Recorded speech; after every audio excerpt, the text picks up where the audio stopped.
कि आप बात करें। जी जी, ये जो विधानसभा चुनाव 100 दिन के अंदर लगभग हमारी नई विधानसभा मध्य प्रदेश में गठित हो जाएगी और आप ये मानिए कि रणभेरी बज चुकी है जी। और इस रणभेरी को लेकर कांग्रेस पार्टी पिछले 3.5 साल से बड़े संजीदगी से अपनी तैयारी कर रही है। माननीय कमलनाथ जी ने संगठन के विस्तार को लेकर, संगठन की कसावट को लेकर पिछले 3.5 सालों में जो जतन किए हैं वो अब दिखने लगे हैं और हमारा बूथ लेवल तक का कार्यकर्ता अपने काम में मुस्तैद हो चुका है। थे तो भारतीय जनता पार्टी की सरकार मध्य प्रदेश में लगभग 18.5 साल से है और मुख्यमंत्री शिवराज सिंह जी लगभग 18 साल से इस पद पर आसीन है। मेरा ये मानना है कि यदि भारतीय जनता पार्टी ये मानती है कि उसने मध्य प्रदेश का विकास किया है, मध्य प्रदेश में लोक कल्याणकारी कार्यक्रम किए हैं, तो मेरा ये उनसे सवाल उठता है कि जब इतने सारे आपने काम किए, आप मानते हैं आपने सुशासन दिया है, सबका विकास, सबका क्या नारा है इनका, उसको लेके, तो मेरा ये सवाल उठता है कि फिर आपके बड़े केंद्रीय नेताओं को यहाँ आकर चुनावी कसावट करने की क्या आवश्यकता थी। आप देखिए कि आज उपभोक्तावादी दौर है और इस उपभोक्तावादी दौर में हम देखते हैं कि यदि कोई प्रोडक्ट बहुत अच्छा होता है तो उसके सेल्समैन को घर घर जाने की जरूरत नहीं होती, प्रचार प्रसार की जरूरत नहीं होती है। ठीक उसी तरह सरकार भी उपभोक्तावादी हो चुकी है।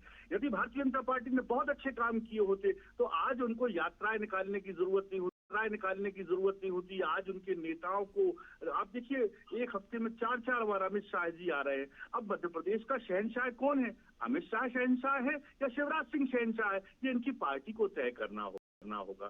कांग्रेस पार्टी जो है कमलनाथ जी के नेतृत्व में लगातार लोगों के बीच अपना संदेश देने का काम कर रही है और ये मान के चलिए कि ये चुनाव जो है धर्म युद्ध का चुनाव है।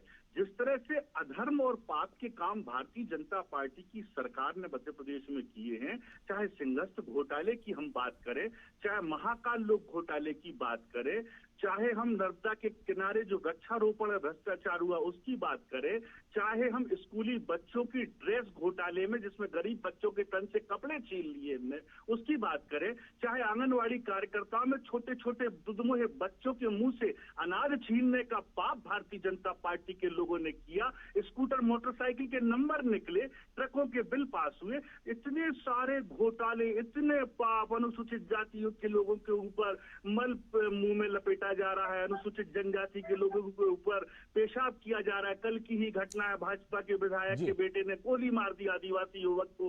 तो ये तमाम पाप जो भारतीय जनता पार्टी ने किए हैं, अब ये कौरव और पांडवों का धर्म युद्ध है। इन कौरवों से कांग्रेस के पांडव इस युद्ध को लड़ेंगे और इस प्रदेश की जनता सैनिक के रूप में हम 5 पांडवों का साथ देगी और देखिए आप बहुत बड़ा परिवर्तन मध्य प्रदेश में अगले 100 दिन बाद देखने को मिलेगा। आपके पास लौटूंगा सर, क्या जवाब है आपके पास? जी एग्जैक्टली आपका ये सवाल बहुत अच्छा सवाल है कि भारतीय जनता पार्टी ने 2018 में भारतीय जनता पार्टी को सत्ता से उतार के कांग्रेस को जनादेश दिया था, लेकिन कुछ गद्दारों, लोभियों और बेईमानों ने उस सरकार को गिराने का काम किया। लेकिन जनता ये सब देख रही थी और जनता आज भी इस बात को देख रही है और मध्य प्रदेश की जनता ये मन बना चुकी है कि अब की बार कांग्रेस की कमलनाथ सरकार, कमलनाथ जी के नेतृत्व में मध्य प्रदेश में कांग्रेस की सरकार को इस बहुमत से बनाएंगे।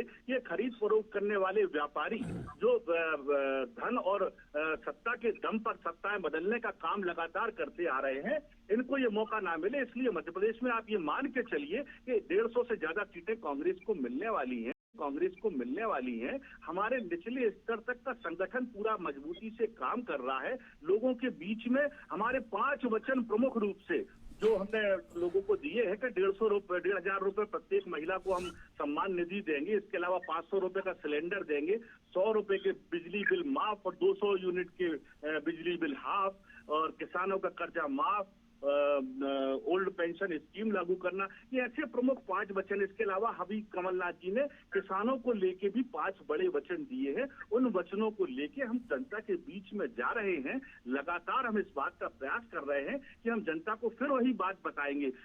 जनता को फिर वही बात बताएंगे। अभी मालू साहब बोल रहे थे कि हमने किसानों का कर्जा माफ नहीं किया। बड़ा चलिए अजीब बात लगता खत्म है। करिए जल्दी मालू से, साहब शंभू जी। मेरी 10 सेकंड जी। मालू साहब की इस बात पे मुझे बड़ा अजीब लगता है कि सड़क पर इनके नेता कुछ और बोलते हैं और सदन में इस बात को लगभग स्वीकार भी किया जा चुका है कि 27 लाख किसानों का 1 लाख रुपए तक का कमलनाथ सरकार ने शंभू जी माफ किया। बात आ गई, लेकिन ये झूठे और समय बहुत कम पाखंडी बचा, लोग हमें मध्य प्रदेश की जनता जी। को गुमराह करने चलिए में चलिए सड़क बात पे आ गई, जाते हैं, बात आ लेकिन गई सदन का आपको, सम्मान बात आ गई। विकास सुन रहा था, उनका सम्मान करता हूं, लेकिन सवाल ये उठता है कि यदि ये बोलते हैं कि हमने बहुत अच्छे काम किए हैं, तो अच्छे काम कौन से किए हैं? अभी आप देखिए, प्रधानमंत्री जी मध्य प्रदेश आए थे तो उन्होंने कहा था कि जो सरकारें 100 रुपए लीटर से ज्यादा पेट्रोल बेच रही हैं वो विश्वासघात कर रही जनता के साथ। तो इनका इशारा किसके साथ था? क्या शिवराज सिंह मध्य प्रदेश की जनता 7.5 करोड़ 8 करोड़ जनता के साथ विश्वासघात नहीं कर रहे? क्या मध्य प्रदेश की सरकार के बारे में एनसीआरबी की रिपोर्ट और भारत की करते हैं, बड़े बड़े दावे करते हैं, और हाल ही में पटवारी परीक्षा का जो बड़ा घोटाला सामने आया, इसके पहले व्यापम घोटाले में लगातार आज भी उसकी आग बुझी नहीं है।